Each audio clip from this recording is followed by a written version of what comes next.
Hey guys, welcome to my channel. Delivery తర్వాత తినాల్సిన ఫుడ్స్లో ఇది కూడా ఒకటి.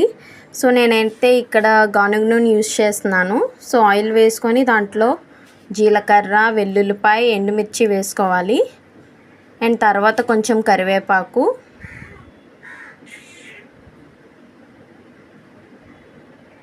అవన్నీ ఫ్రై అయిన తర్వాత బీరకాయ వేసేయాలి. బాగా కలుపుకోవాలి. మూత పెట్టుకొని కొంచెం సేపు దాన్ని ఉడికించుకోవాలి.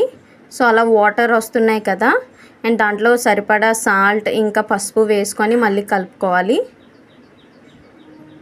తర్వాత మూత పెట్టి, సో చూసారా ఆయిల్ ఎలా బయటకు వస్తుందో, సో అలా వచ్చినంత వరకు కూడా దాన్ని మూత పెట్టి ఉడికించుకోవాలి. సో మనకు అలా ఆయిల్ వస్తుంది అంటే అది అయిపోయిందని దాని అర్థం. చూసారా ఎంత బాగుందో. సో నచ్చితే ఎప్పుడైనా ట్రై చేయండి. Thank you.